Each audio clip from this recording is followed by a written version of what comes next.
Hi, it's Gary Kayye. We're here at InfoComm 2015 in Orlando, Florida. Very close to the end of the third day, and I happened upon Jason McGraw, Senior Vice President of Exhibitions. Yes. First of all, you must be smiling. I am. It's a great show. Great show. We have it on video. Yes. No one's complaining. Everyone is happy with the attendance. Everyone is happy with the layout. Everyone's happy with the quality of the attendance. Yeah. So you must be happy as well. Yeah, it's been a home run. Biggest show we've ever had. Record attendance, which we'll announce shortly. We were bigger in attendance than on the first day of the show here than we had total last year in Las Vegas. So, obviously the industry is doing great, and there's a lot of folks coming here to look at the latest technologies. And so when the manufacturers are happy, we're happy. That's excellent. Congratulations. The layout of the floor is great, and you were able to fit more exhibitors in this space. I don't know how you did it. How many total exhibitors did you have? We have over 950. We need to do the final count. We have companies and brands that share in some of the spaces, but certainly a bigger show. We have over 515,000 net square feet of exhibits, the largest we've ever put on. It's just amazing. We've had more audio demo rooms this year, more special events. We've added a drone pavilion. It's been huge this year, innovation showcase, just a lot of great things here on the floor, but also off the floor with the training. Over half the sessions this year being new, great numbers. People are trying to find out about how to use the technology to solve their challenges, so fabulous all around. Looking forward to Las Vegas? You're looking forward to taking a little bit of time off first? I'm looking forward to going to the beach next week, but we're already working on Las Vegas for next year, so there's no real rest. I mean, it takes a whole big group of people and all these manufacturers planning, product timing, release cycles, and marketing and everything. So it really takes every year to put the show together. What's interesting about that, you actually stumbled upon a question I was going to ask you, because there were some years there where I think manufacturers had gone away from launching their stuff around InfoComm and kind of spread it out during the year. But I think there was a lot of anticipation for this year's show, and I think a lot of stuff was launched here at InfoComm intentionally. Oh yeah, there's no doubt. I mean, this is a huge showcase to really, and a great platform to introduce a product. I mean, when you can get over 35,000, 37, 38, whatever the number is. Maybe 39. Maybe, we'll see.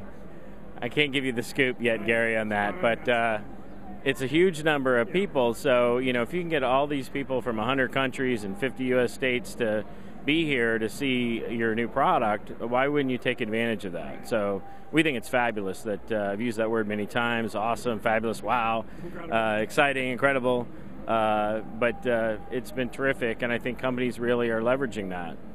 Speaking of attendance, where's the biggest growth in attendance from vertical market-wise? Is it end users? Is it integrators? Is it everywhere? Or is it because of the new technology? Is it because of drones? Is it because of digital signage? Where is it from? Well, I haven't seen the final numbers yet in terms of the specific market slices in the demographic. But, we were definitely growing in the technology manager side.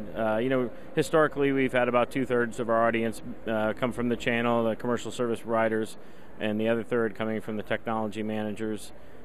We've been investing a lot over the last few years from the show marketing standpoint to bring more of the technology managers to the show, but we're still growing in the amount of dealers, integrators, consultants, and reps that come to the show every year as well. So it really is everywhere. Yeah. You're getting growth, and even in manufacturers. I mean, manufacturers brought more people this year than I've noticed in recent years. I mean, even the big manufacturers who had kind of cut back a little bit in bringing it some of the numbers that they had brought in past years, they went all full force this year. No doubt. Well, I mean, the economy is getting better, year by year. What I've heard consistently going around the floor talking to our exhibitors is that there's a lot of discussion about deals and people actually looking for a product and solution, and you can hear the buzz on the floor, So, what we're seeing here is kind of a reflection of what's going on out there in the industry. Right. I agree with you. And anything we can expect sort of new that you're kind of looking at doing differently for 2016? I mean, the innovation showcase was new, for example, for 2000. I know you'll continue that, I would assume, because that was kind of neat. We actually went and shot individual videos on each one of the participants here in the innovation showcase. We were excited about this. I think it was a great concept, and I love the idea of giving an opportunity for small companies that would normally not get the exposure. Any other kind of follow-ups to that? Can you talk about? Well, I mean, this was exciting to have Innovations Showcase. We featured 20 companies here that were new to market with new product. I mean, we have dozens and dozens of other new companies as well that come to the show every year.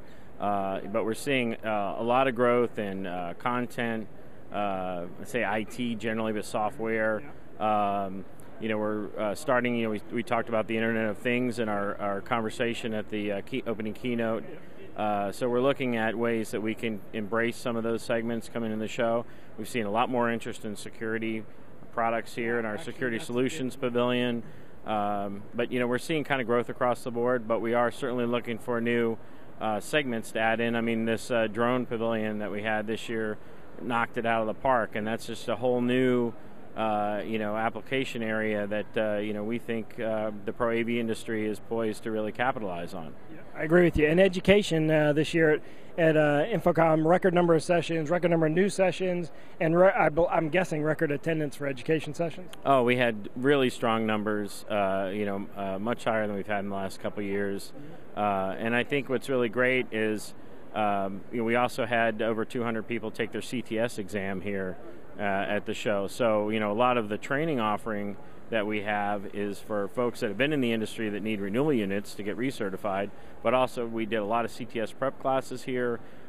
We have all kinds of offerings, and it's really about continuing, that whole kind of workforce development cycle from being new to the industry, and you can come here and get a lot of training, or you're a seasoned veteran and you want to keep fresh on what the latest technologies are. Right, yeah, and I definitely agree with that. And you guys have done a great job in outreach in education, because now you have CTS opportunities all over the country, all over the world, really, all the time. Yeah. There's probably not a week that goes by that there's not something going on around the world that's CTS RU certified. Right. It's exciting. And we see that, at our other events, outside the United States, around the globe, is just the hunger for information and how can I do my job better?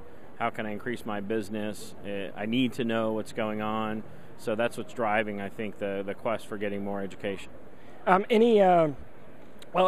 the different things, for those of you who didn't get a chance to come to InfoComm, hopefully you're coming in Vegas, because this show is the premier commercial AV show really in the world, but certainly in North America. Some of the kind of buzz things that I assume you probably noticed, that I certainly noticed, was Microsoft was a buzz. I mean, that was they came with a huge presence. Oh, yeah. A lot of their Surface Hubs, that was a big buzz. And the new LED section, I guess, I don't know if it was intentional that they're all here, but those two. It's our growth in our digital signage pavilion, and we're seeing just a huge influx and expansion of LED. Even with mainline long-term commercial brands that we've had on the show, adding LED product, and it's just really amazing. And with the dot pitch getting smaller and smaller, it's just phenomenal, the look. Yeah, it looks beautiful. Show is well laid out, easy to navigate. We finally found the really good food in the back of the hall here. Is where we found that accidentally this afternoon. But congratulations. Thanks, Gary. It's time well deserved at the beach. Hope you have a good time, and appreciate it. Hope you don't have to think about this for a little while. And we'll look forward to the attendance records. This has been a great show. Great way to wrap up the show. Thanks for watching. Thanks for everything. Thanks for the support. And of course, you can check out everything at ravepubs.com. And if you're interested in attending InfoComm next year, or being part of InfoComm, or volunteering with InfoComm, or getting educated by InfoComm, of course, you can check them out at InfoComm.org. And of course, the InfoComm show microsite is InfoCommShow.com or .org? .org. InfoComm. Show.org, and you can of course follow them at InfoComm.org, at InfoComm on Twitter, or at InfoComm Show on Twitter. You have all those different kinds of things that we have to make sure we get in there. Yeah. It's a lot of stuff to remember, but Jason McGraw, thanks for joining us today, and thanks for watching.